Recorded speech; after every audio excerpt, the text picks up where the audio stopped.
అందరికీ నమస్కారం. Formative assessment 3లో భాగంగా 3, 4, 5వ తరగతి విద్యార్థుల కోసం టార్ల్ అసెస్మెంట్ ఎలా నిర్వహించాలో ఇప్పుడు మనం చాలా సులభంగా స్టెప్ బై స్టెప్ తెలుసుకుందాం. ఈ విశ్లేషణలో మనం ముఖ్యంగా 5 అంశాల గురించి మాట్లాడుకోబోతున్నాం. ముందుగా అసెస్మెంట్ కోసం ఎలా సిద్ధం కావాలో చూస్తాం. తర్వాత భాష మరియు గణిత పరీక్షలు ఎలా చెయ్యాలో తెలుసుకుంటాం. ఆ రెండిటి మధ్య ఉన్న ఒకే ఒక్క ముఖ్యమైన తేడా ఏంటో అర్థం చేసుకుని చివరగా మార్కుల ఎలా వెయ్యాలి, ఫీడ్బ్యాక్ ఎలా రాయాలో చూద్దాం. పదండి ఇక మొదలు పెడదాం. సరే, మన మొదటి అడుగు అసెస్మెంట్ను సరిగ్గా ఏర్పాటు చేసుకోవడం. ఏ పనికైనా సరైన ప్రణాళిక చాలా ముఖ్యం కదా.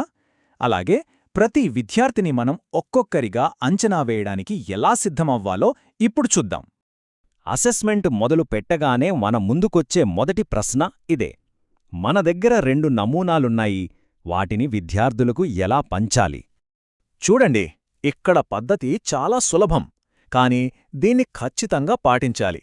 మొదటి విద్యార్థికి నమూనా 3 ఇస్తే రెండో విద్యార్థికి నమూనా 4 ఇవ్వాలి. మళ్ళీ మూడో విద్యార్థికి నమూనా 3, నాలుగో విద్యార్థికి 4, ఇలా ఒకరి తరువాత ఒకరికి మార్చివ్వాలి. ఇలా చేయడం వల్ల అసెస్మెంట్ అందరికీ ఒకేలా నిష్పక్షపాతంగా ఉంటుంది. ఇక్కడ మనం ఒక చాలా ముఖ్యమైన విషయం గుర్తుపెట్టుకోవాలి. ఈ టార్ అసెస్మెంట్ అనేది వ్యక్తిగత పరీక్ష. అంటే ప్రతి విద్యార్థిని ఒక్కొక్కరిగా మన దగ్గరికి పిలిచి నిర్వహించాలి. ఇది గ్రూప్గా చేసే యాక్టివిటీ అస్సలు కాదు. ఓకే, ఇప్పుడు రెండో భాగానికి వద్దాం. అదే భాషా నైపుణ్యాలను పరీక్షించటం. ఇక్కడ మనం టాప్ డౌన్ అనే ఒక ప్రత్యేక పద్ధతిని వాడతాం. అంటే ఏంటో తర్వాత చూద్దాం. ఇంకో విషయమేంటంటే తెలుగు, ఇంగ్లీష్ ఈ 2 భాషలకు పరీక్షించే విధానం ఒక్కటే. ఇది చాలా కీలకమైన సూత్రం. భాషా పరీక్షను ఎప్పుడూ అక్షరాలు లేదా పదాల స్థాయి నుంచి మొదలుపెట్టకూడదు, నేరుగా పారా స్థాయి నుంచే ప్రారంభించాలి. ఇది చాలామంది చేసే ఒక సాధారణ పొరపాటు. మనం దాన్ని నివారించాలి. ఒకవేళ విద్యార్థి పేరాను బాగా చదవగలిగితే వాళ్ళ అసెస్మెంట్ చాలా సింపుల్గా ఉంటుంది. వాళ్లను ఏదైనా ఒక పేరా ఎంచుకుని చదవమనాలి. వాళ్లు గనక 3 లేదా అంతకన్నా తక్కువ తప్పులతో చదివితే వాళ్లు ఆ స్థాయిలో పాస్ అయినట్లే. వెంటనే వాళ్లను తర్వాతి స్థాయి అయిన కథ స్థాయికి తీసుకెళ్లాలి. మరి విద్యార్థికి పేరా చదవటం కష్టంగా ఉంటే, 3 కంటే ఎక్కువ తప్పులు చేస్తే కంగారు పడక్కర్లేదు. వాళ్ల అసలు స్థాయిని తెలుసుకోవటానికి మనం ఒక్కో మెట్టు కిందికి దిగుతాం. మొదట పదము స్థాయికి తీసుకెళ్ళాలి. అక్కడ కూడా ఇబ్బంది పడితే అక్షరం స్థాయికి. ఒకవేళ అక్షరాలు కూడా గుర్తించలేకపోతే ఆ విద్యార్థి ప్రారంభ స్థాయిలో ఉన్నారని మనం అర్థం చేసుకోవాలి. సరే, ప్రతి లెవెల్లో విద్యార్థి పాస్ అయ్యారో లేదో తెలుసుకోవడానికి కొన్ని సింపుల్ రూల్స్ ఉన్నాయి. పేరా లేదా కథ చదివేటప్పుడు 3కు మించి తప్పులుండకూడదు. అదే పదం లేదా అక్షరం స్థాయికి వస్తే 10లో ఏవైనా 5 ఎంచుకోమని చెప్పాలి. ఆ 5లో కనీసం 4 సరిగా చదివితే ఆ స్థాయిలో పాస్ అయినట్లు. సరే, ఇప్పటివరకు భాష గురించి చూశాం కదా. ఇప్పుడు చాలా ముఖ్యమైన పాయింట్కొచ్చాం. భాషకి, గణితానికి అసెస్మెంట్ చేసే పద్ధతిలో ఒక పెద్ద తేడా ఉంది. ఇది అర్థమైతే మనకు సగం కన్ఫ్యూజన్ పోయినట్టే. ఈ ఒక్క తేడాని గుర్తుంచుకుంటే చాలు. భాషలో మనం పైనుంచి కిందికొస్తాం. అంటే కఠినమైన పేరాతో మొదలుపెట్టి అవసరమైతే సులభమైన అక్షరం వైపు వస్తాం. దీన్నే టాప్ డౌన్ అంటాం. కాని గణితంలో దీనికి పూర్తిగా రివర్స్. మనం సులభమైన కూడికతో మొదలుపెట్టి ఒక్కో లెవెల్ పాసవుతూ కఠినమైన భాగాహారం వైపు పైకి వెళ్తాం. దీన్నే బాటమప్ అంటాం.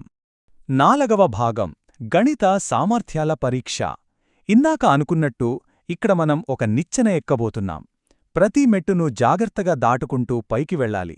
ఆ ప్రయాణం ఎలా ఉంటుందో ఇప్పుడు చూద్దాం. గణిత పరీక్షలో ఇది మొదటి భాగం, సంఖ్యల గుర్తింపు. ఇక్కడ 3 స్థాయిలుంటాయి. ఒక స్థాయి పాస్ అయితేనే నెక్స్ట్ లెవెల్కు వెళ్ళాలి. ప్రతి స్థాయిలో 6 సంఖ్యలిస్తే వాటిలో కనీసం 4 సరిగ్గా గుర్తించాలి. అయితే ఒక విషయం గుర్తుంచుకోండి, ఈ భాగం ఆధారంగా ఫైనల్ మార్కులు ఇవ్వం. ఇది ఒక వామప్ లాంటిది మాత్రమే. ఇక ఇప్పుడు అసలు విషయానికొద్దాం.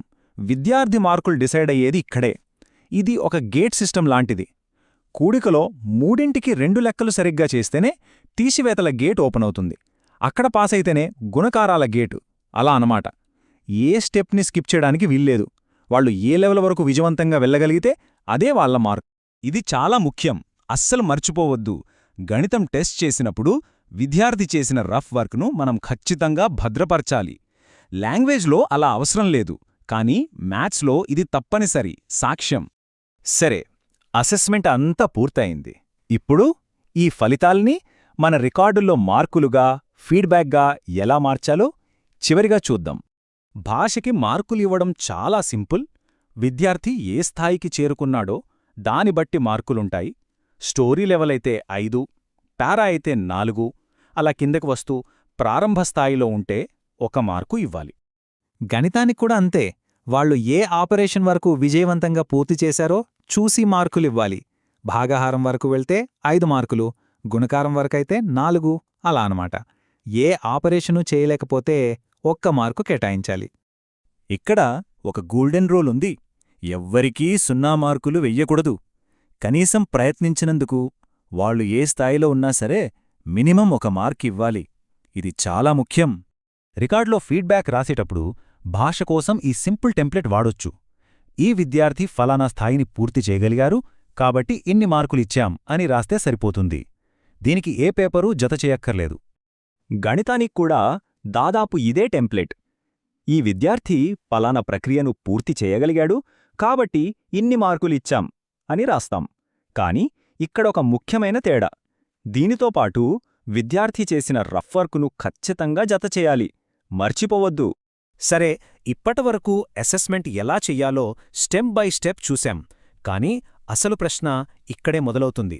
ఈ వచ్చిన డేటాని కేవలం మార్కుల జాబితాలా కాకుండా మన క్లాస్ రూంలో బోధనని మార్చడానికి ఒక సాధనంగా ఎలా వాడుకుంటాం? ప్రతి విద్యార్థి అవసరాలకు తగ్గట్టు మనం ఎలా స్పందించగలం? దాని గురించే మనం ఆలోచించాలి.